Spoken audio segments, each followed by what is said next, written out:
You are listening to the TV Obsessive podcast, brought to you by TVObsessive.com.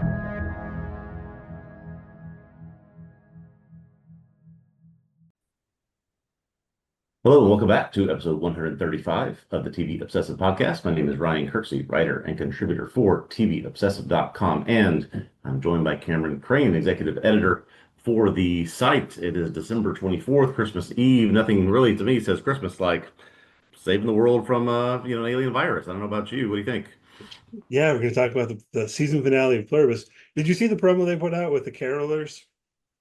No, I didn't see that. Oh, I Oh, saw something about the cell phone. I didn't see anything about with carolers. you can look it up. It was like earlier in the week. It's nothing like mind blowing or whatever, but it was kind of cool. It was like what they did was they had Carol Horn answering her door, and then a bunch of others outside. And first they started singing the Pluribus theme song, Oh, like duh, duh, duh, duh, duh, yeah, duh, which duh, kind duh, of yeah. really reminds me of like Laurie Anderson, but Yeah. that's a side note. And then they start mixing in like different Christmas carols kind of at once, and it's just like it was just a little promo that Apple TV put out I'm gonna have to go find that one. for the fact that it was coming out on well, it said it's Christmas Eve, right? Yes, And I yes, don't it know is. why Apple insists on doing this thing where it's like, or the official release date is the 24th, but it'll be out Yeah. at 9 p.m. on the 23rd. Anyway. It's not even the Netflix thing where it releases on like, midnight Pacific time on the day. I mean, no, this is like you can watch it before dinner if you're out in California. Right. So that's where it particularly doesn't make sense, right? Right. Like it's almost like if it released at 9 p.m. Pacific, then Yeah. you could almost say, oh, okay, well, it's midnight Eastern. I get it, or something. But it's like, no, I mean, where would it actually have been the 24th when it came out? Like Greenland or something, like it's Yeah, so yeah. Iceland, maybe. I'm not sure about those time zones. Greenwich Mean Time. It was Christmas Eve. Yeah. Yeah, it was definitely 24th, like Spain, but Yeah. and anyhow, Merry Christmas, everybody. Yeah, that's right. That's We're right. here cutting into Christmas Eve festivities. Get on top of the Pluribus finale, which did come out last night. Hopefully you watch it. We've got just, I don't know, a couple of news items we'll hit on pretty briefly. Not a whole lot going on given the holidays, and I expect that might also be similar next time that we record. Yeah. Yeah. Stranger Things is No, coming out, and we're gonna talk about Stranger Things to let people know that's the current plan. But what do we got in the news this week, Ryan? yeah, not much. Just a couple of Apple TV notes. This, as we know, this podcast is often a sort of low key Apple TV podcast based on what we cover and what we talk about. So just a couple of notes that they released during this holiday week. A show that I quite enjoyed, not necessarily for the intellectual stimulation, but just for the entertainment factor and who was in it. Friends and Neighbors will return on April 3rd. This is with John Hamm, sort of a guy who uh, complete U-turn of his life, which was very successful, and has to resort to some nefarious things to try to keep up with the Joneses, as it were. And new season will come out April 3rd. So, I don't know if you've seen this, but I found it pretty entertaining is the right word, and humorous at times too. Yeah, some fun time for this one. Seemed like the reviews were a little bit middling. Yeah, That yeah, which is not like I'm necessarily going on that for the most part, but I wasn't the most excited about it in the first place. I love John Hamm, yeah. so I wouldn't mind checking it out for that reason. The premise struck me as a little bit I don't know, because it's like the plausibility aspect. I think we may have talked about this before a little bit. Like Yeah, I get the basic idea that you're down on your luck or whatever. You were rich and now you're like he's gonna pretend that he's still rich even though he lost his high paying right. job or whatever.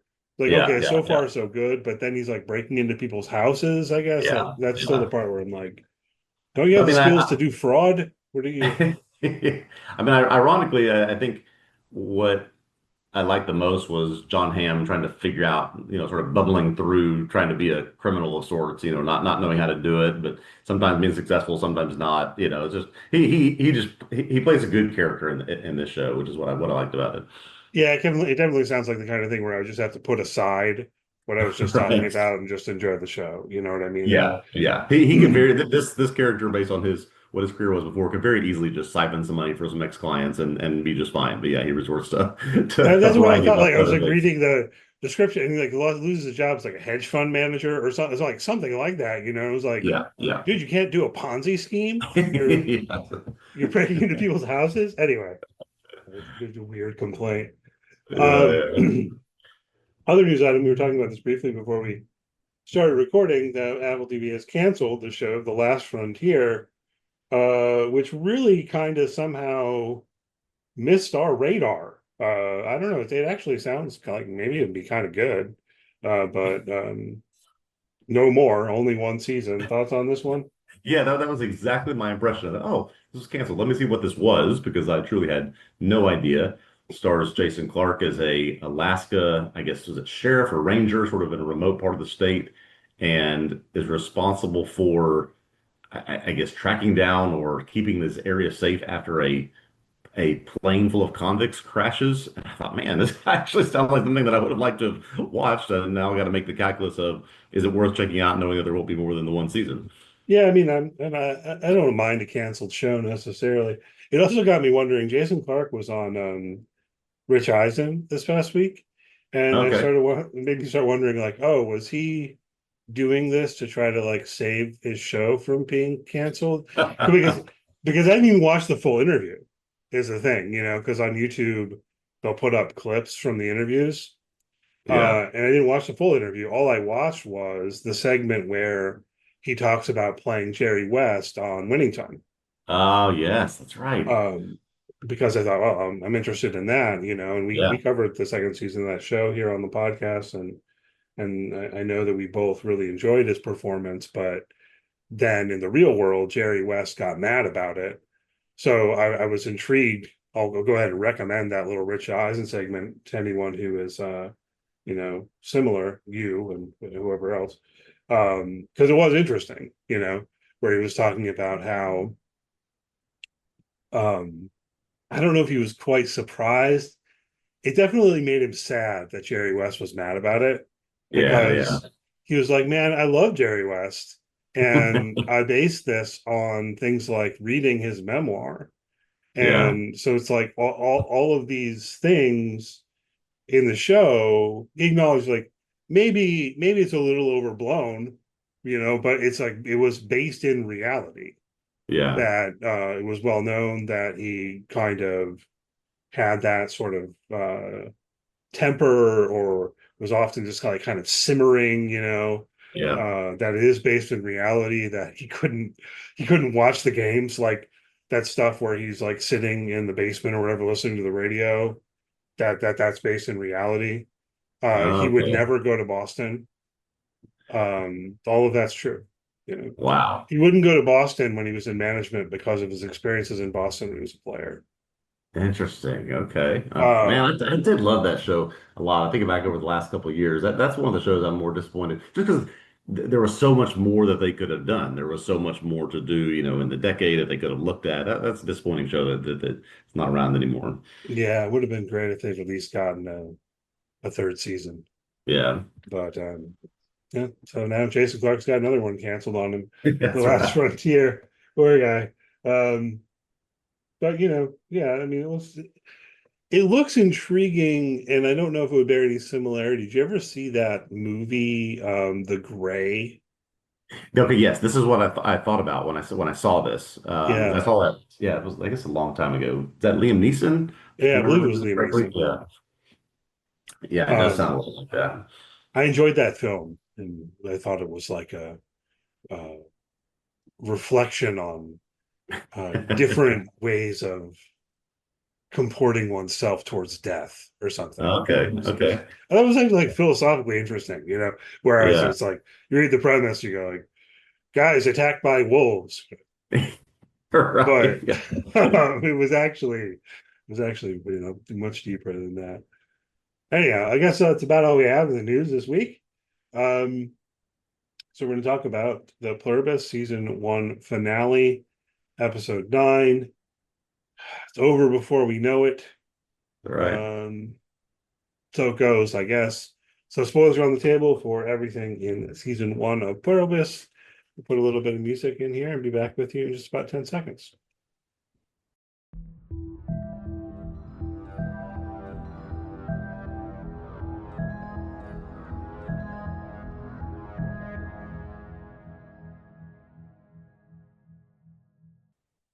Okay, we're back to talk about Pluribus, the season 1 finale, episode 9, La Chica o el Mundo. This episode written by Alison Tatlock and Gordon Smith and directed by Gordon Smith. On day 71, after the joining, Kisimayu assimilates into the others with the help of her Peruvian village. After she does, they pick up and vacate the village altogether.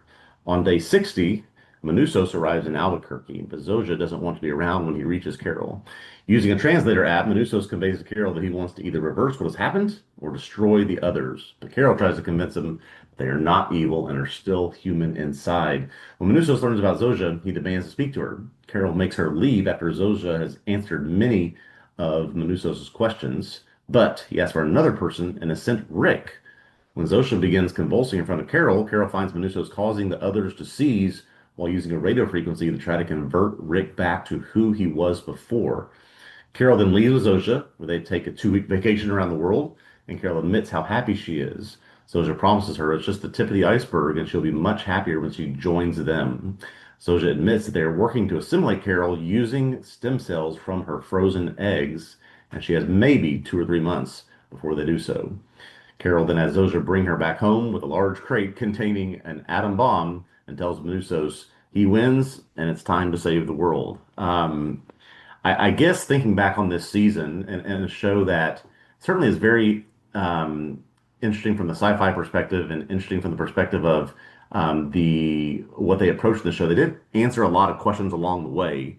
So I guess in hindsight, this was always the way the first season was going to end, where the two of them meet and decide, all right, we have to do something about this. I don't know why I would have thought that maybe we would have gotten more, but we've gotten a lot of answers along the way, but clearly have set up what's going to happen next. Yeah, it's one of those things where I think we were, you and I at least, and I'm sure others, were hoping for more, hoping it would go further. And I think it did start to become pretty clear a few weeks ago that it was going to go like this.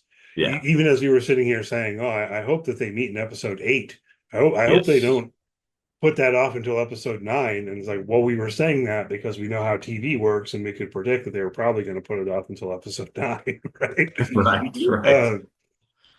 And okay, I mean, it's interesting. One thing to talk about ultimately will be where this leaves us. We can speculate a little bit about where it'll go from here. We know it's been renewed for season 2. It was a 2-season order to begin with, right? Um, do you want to start there? I don't know. What thoughts about this episode? Yeah, I thought I think one of the questions that I really wanted to have answered was what would the meeting be like when Carol finally and Manusos finally interact? And I think this was in some ways expected, but also it was a story told in a very interesting way. This idea of how they had to communicate, how they really are wanting the same thing, but are on kind of still on opposite sides. That dynamic I thought was interesting. So I was very pleased with what we uncovered, what mysteries it introduced, and where this was left off to say, okay, there's a lot of paths we can go down. And now the question is, how much time do we have to speculate in between whenever we get season 2? Yeah. Okay, so good. Let's start there with their meeting and so on, because that's a central thing. And then work through some of the character beats. I know Yeah. that there are some questions maybe to think through in terms of the motivations and exactly what happens. To me, it all ultimately makes sense, but there are some things to talk about. To start, I think we were discussing this a bit already last week, how I'm tempted to say, like, if Carol and Manusos had met 2 months ago, it would have been different, right? Definitely. So that's Definitely. one thing to think about is Carol's character arc as opposed to Manusos's character arc. Right. He shows up and is very, very paranoid, doesn't want to go into her house, thinks that they have her house bugged. Well, he doesn't use that word right there. So there's humor in the translations and everything. Insecto? But Yeah. Insecto. And then they have the conversation on the umbrella, and there's antagonism throughout all of that, right? Where I guess this is one of the big things to talk about is Carol's character development. Hmm. But also with Amanusos, briefly, I guess, you have to think about how they've really established his total antipathy and unwillingness to talk to the others at all and all of that. Right. We also have to think about what that implies in terms of his knowledge, right? Yeah. The fact that he hasn't interacted with them at all, he's just been spending this whole time feeling like, this is invasion of the body snatchers.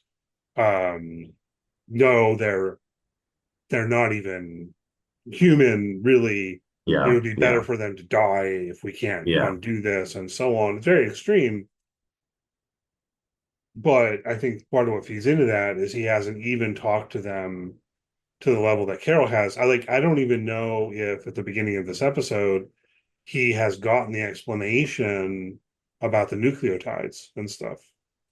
Yeah. I don't think he has very much information at all. He probably has deciphered some things and some initial conversations at the very beginning about what has happened, but he then immediately retreated from them and wanted nothing to do with them. So he's been holed up in a storage facility that even refusing food, and so he has not interacted with them at all. I think that that interaction he had when his mother approaches him when he's about to begin the journey.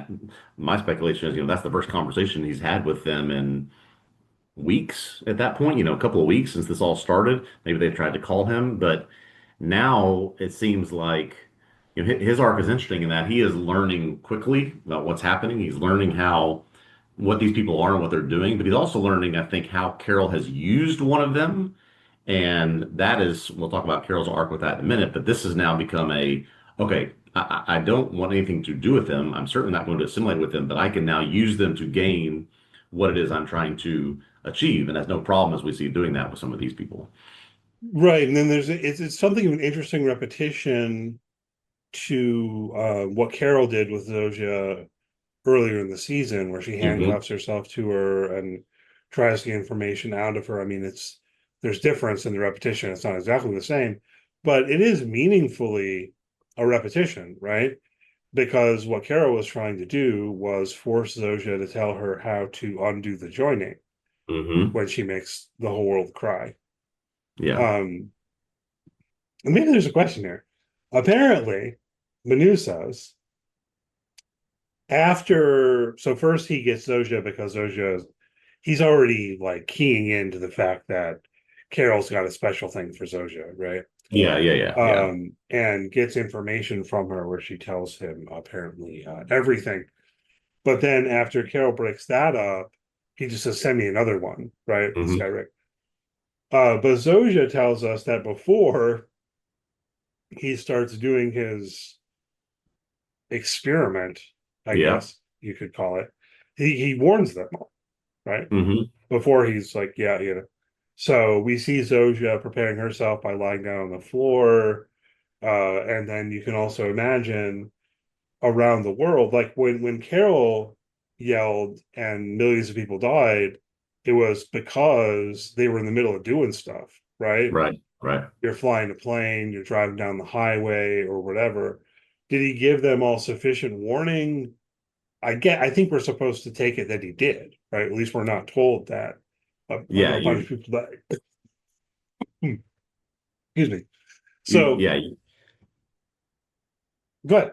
No, so anybody that you could pull off the side of the road, you could stop the dangerous thing you're doing. There's presumably not many people flying planes at this point, so yeah, there's a sense of okay, this is going to happen. I'm about to tell you, I certainly am going to use this for purposes that I want, but I'll at least give you and this all goes back to what does he know based on his conversation with Zoja, which we hear zero of, but we hear from Zoja that he has asked, I think, quote, specific and detailed questions. So I think from that, we're meant to presume that he's learned just about everything that Carol has learned at this point. But it was just a matter of he was able to grasp a lot in a couple of hours, it seems like. Yeah, and I'm not sure because I was particularly keyed in on the question of whether he'd learned about Carol and Zoja's romantic relationship. Hmm. Hmm. And the answer is yes. right? But you're right. I mean, presumably he asked her about other stuff. I would think the conversation would have started like, what's the nature of your relationship? And then once he uncovers that, it's okay, what have you guys talked about? What have you told Yeah. her? What does she learn? What does she know that I don't know? Those types of things, just sort of uncovering those layers from there. Yeah, I would have to imagine, right? So maybe through that conversation, he also gets the nucleotide stuff. Yeah. Um, yeah, I don't want to put too much weight on that anyway, because even if he hasn't gotten it yet, Carol will tell him shortly, Yeah. Yeah. presumably. Um, just to circle back very briefly, I was on the path of a question I didn't quite pose, which was uh, was what Manusos did worse than what Carol did, Mhm. right? Because it seems like it, and I mean, it feels like it watching the show, but and maybe from the perspective of the others, it is because of the intention behind it. Hmm. But that was the thing also, I think, when Soja made everyone cry. I'm sorry, Carol made everyone cry with it was the fact that she was intentionally doing this, and that's why they all left Yeah. Albuquerque and so on. Um, so I don't know. There's just something of a question there. I think that's worth pondering a bit. I don't know how much it matters to the show, but on a like philosophical or ethical type level, where I think when Carol did what she did, a bunch of people died, and Hmm. when Manusos did what he did in this episode, I don't think that people died. Yet his whole approach is so much harsher that maybe it seems worse, but I'm not sure it is. Yeah, knowing the harm you're going to inflict, knowing also that you're doing this for your own purposes. I mean, you can say it's truly altruistic purposes. They're trying to save the world, but yeah, the sense of he has learned apparently through these conversations, he is going to harm slash kill slash do a lot of damage to these people and intentionally still go about it anyways, just to, sort of the many versus the one. So trying to save one person, he's potentially harming thousands, hundreds of thousands. We just don't know. Yeah. And even with that scene where Carol's handcuffed to Zoja and so on, she didn't exactly know she was going to make the whole world cry. Exactly. She didn't exactly Exactly. know how it was going to go. So, yeah, unsurprisingly, that causes the others to all leave Albuquerque again. Um, and Carol decides that she's going to go with. She's going to Yes. go, Yes. she's going to choose La Chica, right? Over El Mundo. Yeah. Yeah. Yeah. Um, Before we get too far away with that, can we talk just for a second about what it is that Manusos is doing to Rick? So he yeah, is yeah. Definitely wanted he's to talk about that using at some point. what I can tell, he's using the one radio frequency he found that has some sort of anomaly with it. And he believes that, and I guess we're led to believe that if this member of the hive mind is influenced by, is connected to, here's this radio frequency, there's something in there that can help pull him away from the hive, and that's what he's trying to do. I guess I had questions about, is that actually what he's trying to accomplish? How did he know that would work? And was that, I can't, what would have been his original intention was by listening to these radio frequencies at the beginning was just to sort of try to hear what's going on. Yeah, so here's how I read this. First, I agree with the last thing you said. I think he was scanning the frequencies more to just try to find anything, Yeah, maybe to find someone to talk to, right. um, who was also unaffected. We saw his whole methodology where he would stay on it for a certain amount of time to see if he heard anything. Hmm. And he's got this one where he has heard something, but it's not a person talking or anything like that. It's just this kind of weird, Yeah. noise, as it were, right? Um, okay, so that's how I read that. And then in this scene, I don't think he at all like knows that listening to this radio frequency can undo the joining or something like that. Mhm. I think he's gotten the idea that hey, maybe. Let me experiment with Um, it and see what happens. yeah, Yeah. and that's why I called it an experiment before. But then also it doesn't work. So when it comes down to it, I don't think that that's right. So he Yeah. doesn't know, but I think it's also not true. Yeah. At the same time, there definitely is something going on with this radio frequency, which is interesting. And we see him. It's funny. He's doing the stuff that I was saying maybe you would do, right? He's got a bunch of books from the library.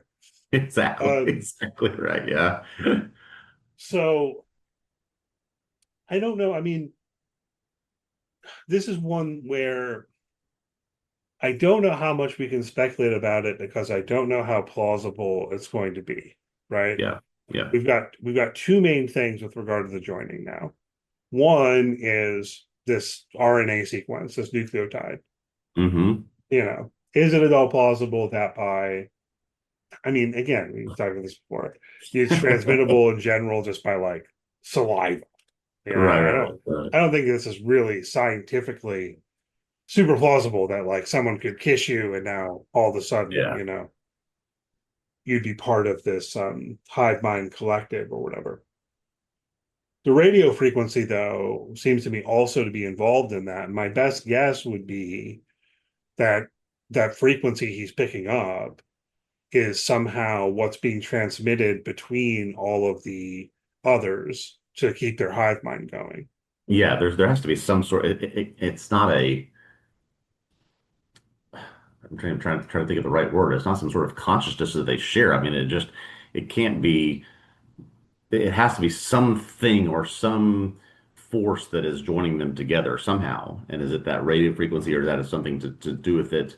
I mean, certainly we just don't know enough at this point yet. But to just have again, we're just spending a lot of disbelief here, but to have some sort of RNA nucleotide sequence connect people's minds, it just doesn't necessarily compute. Right. So it's like, okay, so I don't think this is plausible in terms of actual science, but I could Hmm. see its plausibility in terms of a science fiction story Sure. Yep. that Yep. they are all giving off something in the electromagnetic spectrum that is connecting their minds, right? Correct. Yes. Because it is the case, that in the brain there's synapses firing, electricity in general is kind of like a fascinating magical thing if you start pondering it in ways we don't Yeah. tend to, right? Yeah. Yeah. Like it is really weird if you think about it that we're sitting here right now talking on Zoom, and this is all, when it boils down to it, um electricity firing in the chips on our computers. You know Right. what I Right. mean? Right. Exactly. Yeah. So it makes sense to me as a sci-fi premise that it's ultimately going to be something like that, not radio Yeah. waves per se, but on the electromagnetic spectrum to where it's picked up. And then that would imply that what they're going to try to do is disrupt that transmission. Yes, which is what he's clearly studying in those books. He's got books on electricity, electromagnetic fields, how they work. I think the last sort of question I have from this is he seems to have a very purposeful order of he causes them to seize and then introduces the radio frequency. Okay. Mm-hmm. I guess my question is, what would happen if you introduced it without them seizing? Is it just what they're normally receiving in their minds, or something that's going in and out of them because of this is how they share that? And there's something about the seizing that causes something to break down there. I'll be interested to know, is there any difference if he introduces that to them in just a normal set of circumstances? Maybe he's tried that, but we just don't see it. Yeah, I don't know. I'm mostly tempted to say that he's just on the wrong track with what he's Yeah, doing to our friend Rick, yeah. or what have you, right? Poor Rick, Um, yeah. I'm speculating that at that point he almost has it backwards. It's not that the frequency would help them; it's that what he's picking up is the Yeah, frequency between them, where yeah, then it would be a question of how do we how do we disrupt that? yeah. How do we destroy that frequency? Yeah, that connection. Yeah. One thing I think is interesting, Ryan, I was thinking about is we know that they've got season two, Hmm. and we've heard from Vince Gilligan in interviews and so on that he's got ideas for, I don't know, what, 4 seasons. I'm not sure if he's put a number on it. But that one Rich Eisen interview I watched, he was like, I've got tons of ideas, more than I had for Yeah. Better Call Saul. Like, yeah, I don't know if you really do, but okay. But I started thinking about this, that it wouldn't really surprise me, given the Vince Gilligan of it all, if say in season 2 or at the end of season 2, they do undo the joining, Yeah. but the show continues. Okay. Right? Like, so, and then all of the others remember what it was like. Yeah. Okay. Something like this. Like, I can see Ah, them. If it were a different kind of sci-fi show, you'd almost expect that if they succeed in undoing the joining, that would be the end of the show, right? right. I just got Right. to thinking about how with this one, I could see it if they were to continue the show beyond that point, right? So, like, Yeah. I think Carol and Manusos could be successful in season 2 and have it not be the end of the show, and then that might be interesting to have to grapple with the aftermath of having taken this away from everyone. Right. 7 billion people wanted to go back to the way it was because they were so happy and because it was peaceful and all that. Yeah, exactly. Right? Yeah. So we'll see. You know, hopefully they get to make as much of this show as they want to on the creative end. Um, Yeah. So Zoja and Carol go off on their yeah, world tour. yeah. So we have to think about Carol. I think it was last week I was suggesting taking the show as a character drama. I think that might be fruitful. I know that there are some people in the world who've been a little frustrated and like maybe the show's popular, but it doesn't necessarily mean it's for everyone. You know what I mean? Like, Hmm. I saw someone on social media talking about how they were fast forwarding until there was dialogue. Okay. Just don't watch the show. Yeah. Yeah. But anyway, it's something to decide. What's going on with Carol? And I know we talked about this some before, and we have been throughout. But I guess the question is, first, I'll just pose the question to you. Does it make Hmm. sense to you that she decides to leave town with Soja and so on? So I'll preface my answer by saying I decided to really look into what they had to say about this question, the people who made this show. And they have done interviews saying that they thought they had done enough to pay off with their romantic entanglement from last episode and Carol's choice this episode to go off with her. I personally disagree with that. I don't Mm. think that it has done enough. I don't think the Carol that we were introduced to in the first 3 or 4 episodes of the season, and I guess we're just meant to believe that 30 days in isolation or whatever would lead her to become this person. But I just don't. I am not personally there yet that after this amount of time, less than 2 months, she is choosing to turn her back on everyone else in the world just so she can have this relationship with someone that she clearly knows is a we and not an I. Yeah. So here's the best I can do. In the beginning of the series, Carol loses her beloved Helen, right? Hmm. When the joining occurs. Her first reaction is along the lines of, this is the end of the world, right? I've got to, well, I don't know. She even immediately sets out to try to undo it, but to some degree she does, right?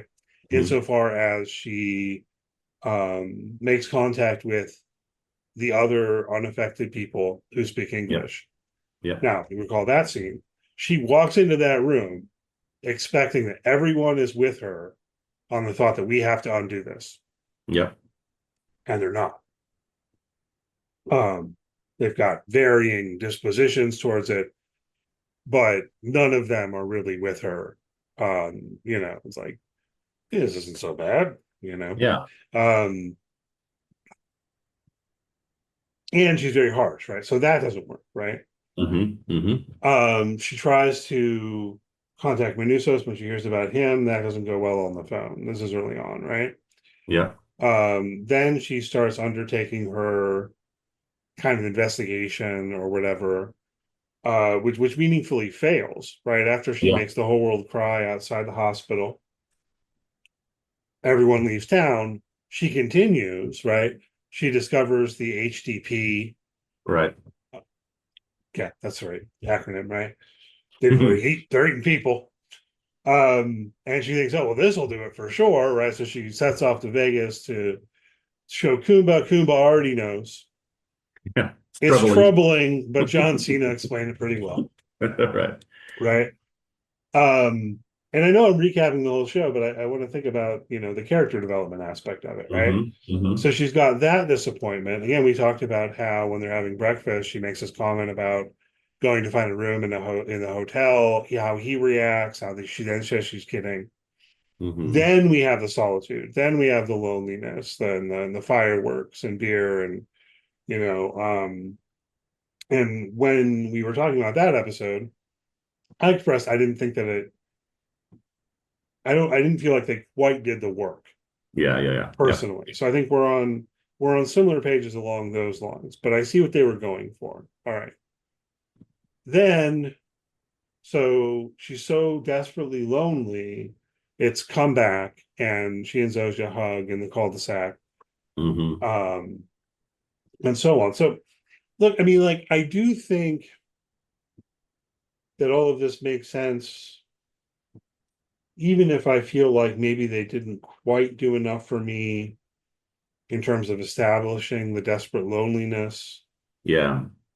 And even though part of me agrees with you that I'm not sure they did enough to establish the romance, Yeah. I see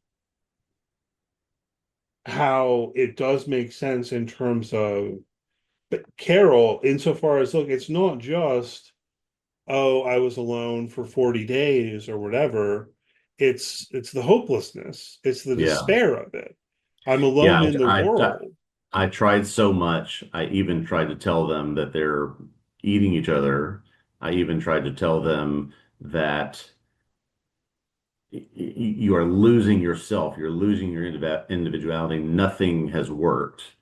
I guess maybe my only thought is I mean, she literally was doing this stuff for 12, 13, 14 days before this isolation started. Just it doesn't seem like a heavy lift if you were going to be taking on the mission of saving the world. But again, that's just I think it's just taking myths at this point on my part. Yeah, I guess. I mean, like, look, I get it. I mean, what you're saying, where there's some contrast with Manusos insofar as he's more stubborn or something. But I think with Carol, okay, so it's not, again, I think it's not just the solitude, it's the despair. Mm.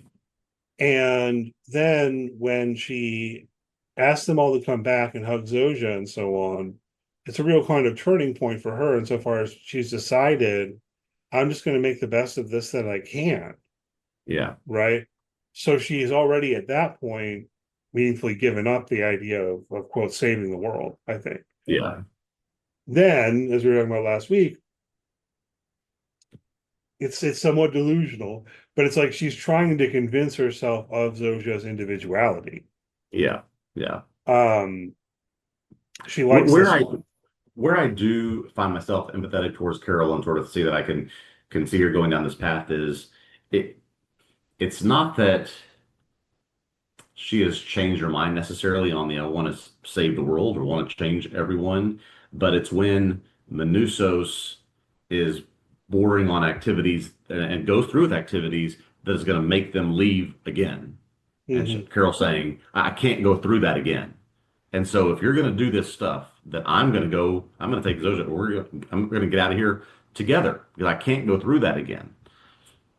And I think that the big thing that we have to buy for this to work is that Carol falls for Zoja. Yeah. Yeah. I mean, the reason we talk about falling in love, we use that phrase, it's not entirely rational, right? Mhm. So, but we have to, I think that's, or at least what the show wants us to buy, or for this to really work. So, if you don't quite feel like the show did the work to land that for you, fair enough. I want to say, but still, if you more conceptually or whatever accept that, then I think you can see what the show is doing. Right? Yes. It's of course, it doesn't quite make rational sense. And Carol, at some level, knows that. She knows Yeah, that exactly. it's a we and so on. Um, but she's getting Zoja to say I, and has sufficiently convinced herself of Zoja's individuality and Yeah, has fallen in love with this woman. yeah, And then that's the problem, right? And I think that the series does indicate that sufficiently in this episode, like the way that she reacts when um Manusos is even talking to Zoja and so on and yeah. so forth, you know. Yeah, you cannot do anything to try to reclaim what I have built with this person, or take that away from me. And where I can see this working is that in Carol's mind, even though she deep down clearly understands who Zoja is, and it's not an I, and she's not an individual, and it's just a walking encyclopedia. What she has built up is that this relationship that we have together, where you are who you are and I am who I am, and that's not going to change. I'm never going to give you consent for it to change. That obviously in this conversation fundamentally has shifted. And so until we learn that Carol is thinking they can just live this life forever, right? She can be happy with this. She can be content. She can be herself. She'll, get Zoja to sort of role play the role that she wants. But when she learns that things are happening behind her back without her consent, yeah, that's where things can pivot. And so I can see that they set Carol up to sort of live this. I mean, fantasy life is not the right thing, but in this world where it can exist in a way that she wants it for as long as she wants it that way. I mean, well, it's interesting. Fantasy was the term I was about to use as well, so maybe it's more apt than you think. I don't know. How do you take the term? But this is what I was going to say, right? It's like she's decided to buy into the fantasy to live Yep. it the best as she can, right? Um, she likes Zoja. I think she falls in love with Zoja, Hmm. which isn't rational. And then the thing in that scene in the ski lodge, Yeah. um, part of what's going on there, I think, structurally, is that conversation brings home to Carol, I don't know, the real, if you like, Yeah. like she's been trying to delude herself and sort of buy into this fantasy that Zoja is an individual that she's fallen in love with. Um, and look, you can go have a good time. It's like do Yeah. whatever you want in the entire world, basically. Um, and so to discover that the others are working on her eggs to get the Hmm. stem cells in order to do the joining with her, whether she likes it or not, Yeah. really it lands as this betrayal. But again, I think also just confrontation with the reality of things, where now the fantasy just came crashing down. Yeah. That I think that's exactly right. And we've talked about this before, but this reveal of the frozen eggs and extracting stem cells, I think this is a fan theory that's been widely speculated, that here paid off, that they are, this is what was brought up in the cold open of the first or second episode when they're visiting that ice hotel. And this comes back to, to be very, very important for what they're trying to do here. And yeah, just the sense that Carol can't have this thing forever, as much as she may want it to be the way that, she's essentially playing her own version of what Mr. Diabate is doing in Las Vegas, just having life the way she wants it with whom she wants it. But knowing that there's a shelf life on this of a couple of months now, and behind the scenes, they're never going to stop trying to make her like them. That's where I guess the straw breaks, and she said, "That's it. I'm done with this." Yeah. And I kind of meant to revisit that scene in Vegas and I forgot or didn't get around to it before we started recording.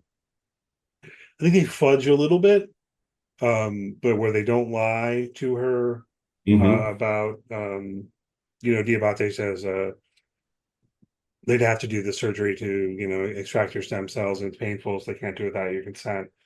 Yeah. And she asks him if that's true, and then doesn't give her consent, and so on, right? Yeah. I was amused how in this episode, Zosha kind of tries to fudge it by going subjunctive, you know? She goes to the subjunctive move, right? She says, like, that Yeah. would be the case, Yeah. Yeah. you know? That would be correct. That would be correct. Okay, wait, Carol's like, wait, would be? Yeah. Yes. Grammar. Well, and since you brought up sort of the sense of them being lawyerly and how they speak to Carolyn, how they can lie and not lie, that's why I thought it was such an interesting scene to open the episode with this Kusimayu and Mm-hmm. her joining, and she's a part of this village in Peru, and basically for what 70 days they've been putting on an act. They've been putting on sort of role playing for her that you do what we want you to do. You come over to us, everything's going to remain the same. This, life that you love, the goat that you love, everything that you know, it's all just happy and just joyous. And the sense of as soon as she joins, it's pack up and get out of there. So while yes, they're not lying to her, it's all a farce. Everything. It's just now let's go be a part of the efficiency machine after you join us.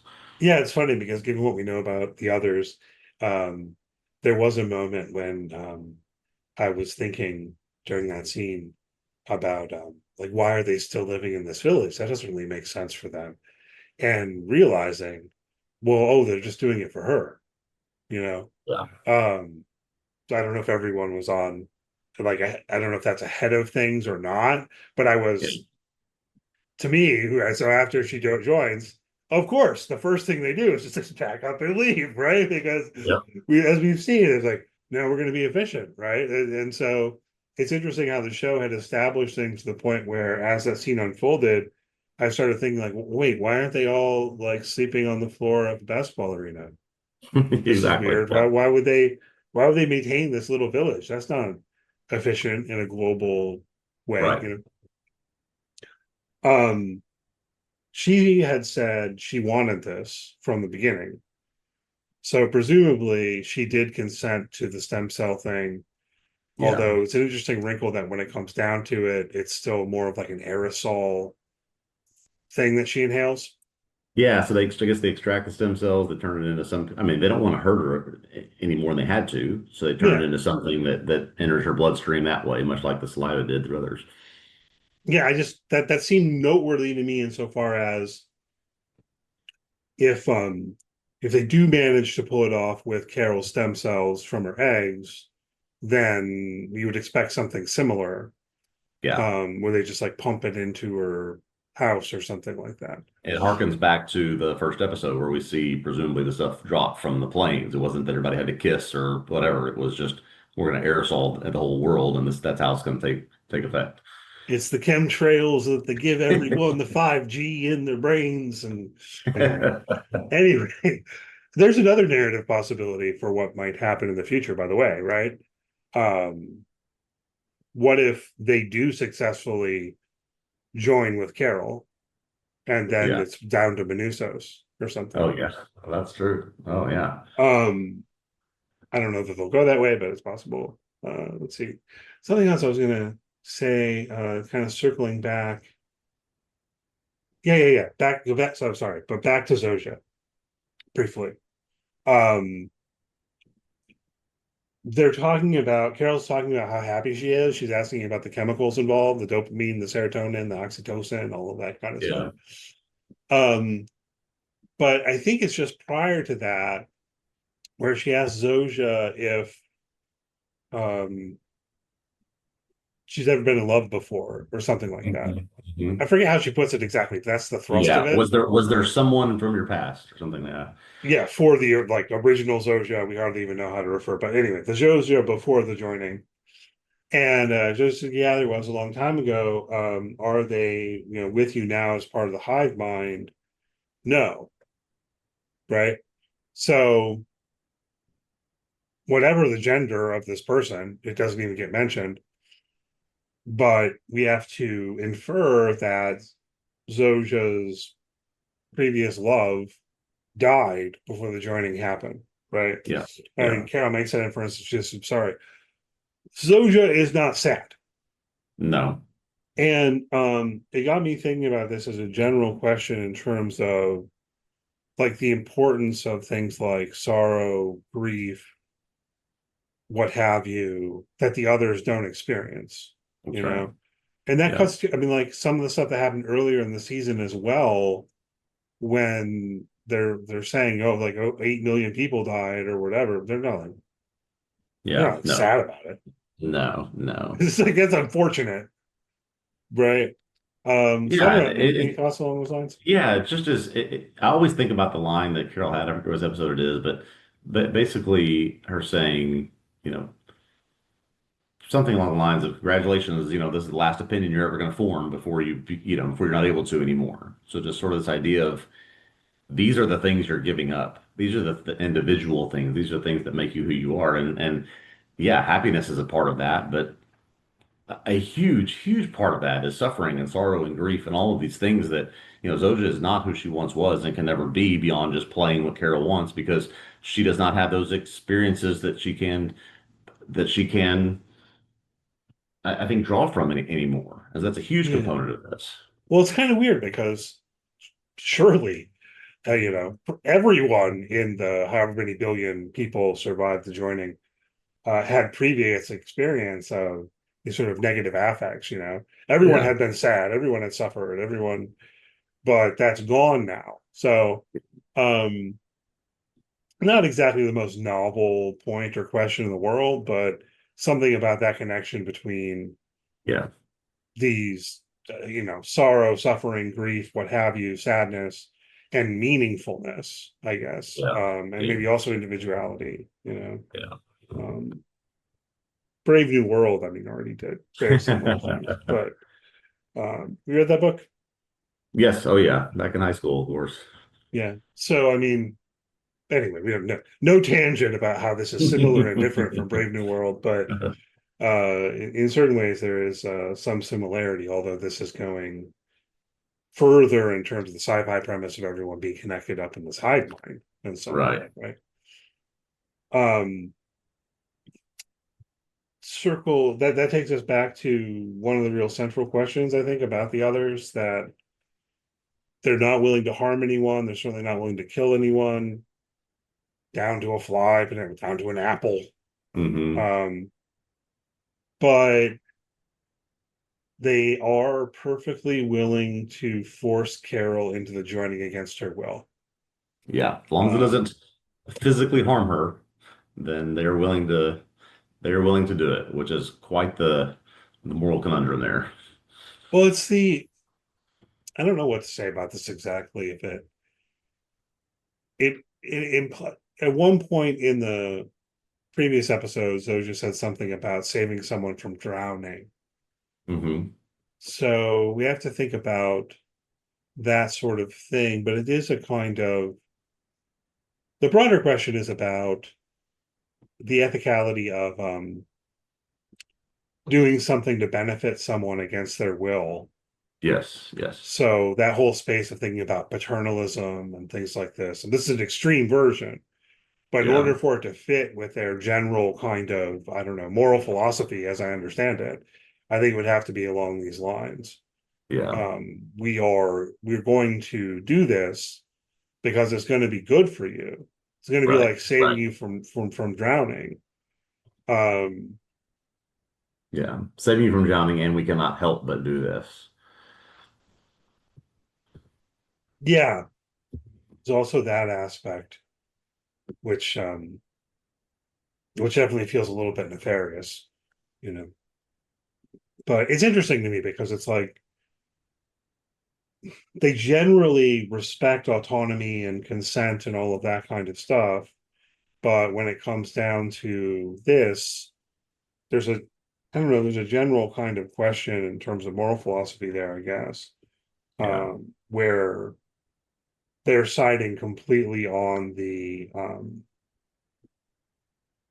side of that beneficence or whatever. Hmm. So, like, in other words, to pull it back to a more real world kind of example, like I take it they would not respect a do not resuscitate order, Yeah, exactly. Yeah, I think you're right? right. Like someone says, no, just let me die. it seems like they would go, no, we're not going to let you die. That's stupid, right? Yeah. So like they're really not respecting autonomy to the level that we probably would argue Yeah. for, at least that I would argue for. Let's see. A couple other things to hit on that are more to the side. I don't know. I want to say something about the translator app. One, we finally most definitely got a smartphone. So okay, we're definitely in the present, and I've raised that question over the previous episodes of the podcast. I don't know why she's not using that phone more. No, It I looks like know. she's got like a Samsung or something, by the way, which, Yeah, it looks a little old, but certainly, I mean, relatively modern. Yeah. but it doesn't look like an iPhone, which It I don't know. doesn't. It doesn't. It's an Apple TV show, so I would expect her to have an iPhone, but it doesn't look like an iPhone. It looks, it's too big, you know. Yeah. Yes. Yes, I agree with that. Um, Yeah, I've noted that too. not sure what kind of phone it is. There's some nice humor with the translator app, and with Carol and Manusos having their conversations through English, Spanish, Spanglish. Um, I kind of hope that they don't keep doing, like I hope that his English gets better in the next season or something a little bit. Or I don't think her Spanish is going to get better. I saw someone on Blue Sky saying the way she speaks Spanish is a hate crime, and I'm kind of prone to agree. Yeah, no, he is fluent, so there's certainly a pathway for that for that to happen. Maybe they keep using the translator app, I guess. Yeah. No, So I can see that over the course of time he improves more. yeah. She gets the atom bomb at the end, hit on that, was wondering, what's in the crate at first and so on. Um, I don't think that she has any intention to ever use the atom bomb personally. What about you? I mean, I was thinking of this more as like she's going to show Manusos, look, these people give me an atom bomb, Yeah, you here's know? what they'll do, but also a fail-safe. If you try to come after me, do something to me, we'll blow this whole thing up. I mean, just a we can do this anytime we want. Maybe, but I don't know, because it's like he was the one before who was like, it would be better for everyone in the world to die if we cannot do this, and she disagreed. Yeah. So I don't know. I mean, it's a callback to earlier in the season. It's funny. It works as a note to land the season on, and but yeah, what you put on our notes, something about a note from Apple and Sony there. Yes. I didn't. So I missed this. What is this? in the official podcast and a couple of interviews, Vince Gilligan said we originally ended the season on like we just come out, they come have a conversation, he calls it a secret handshake. They come to an agreement, we're going to do this. And the note from Apple and Sony was, you need to make this ending bigger, something more dramatic. And they thought, well, we've got our version of the Breaking Bad machine gun in the trunk. Let's see if we can bring that back. And they said this was a great note from the studio. We said let's end it with an atom bomb, and that's where it ended up.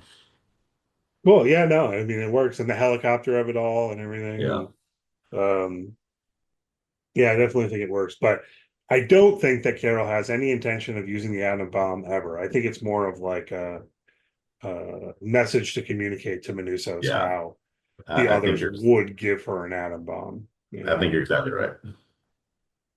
Um, all right, man. I think that about does it. Anything else you want to hit on before we wrap up? I think that's it. All right. Looking forward to season 2 whenever it comes. Hopefully they're on top of it. They got a 2-season order to begin with. So hopefully they're on top of making season 2. Anyhow, that'll do it for this week. Our plan is to be back shortly after the new year, talk about Stranger Things. Thanks always for listening to the podcast. Hopefully you enjoyed it. If so, please do leave a good rating, review, all that good stuff. If you're on YouTube, subscribe to our YouTube channel. Greatly appreciate it. If you want to follow the site on social media, search for TV Obsessive. You should find us. And as always, check out TVObscast.com for written work on TV, past and present, and in the future. And happy holidays, happy new year coming up, and we'll see you probably around January 2nd. Yeah. Happy holidays. See you in 2026.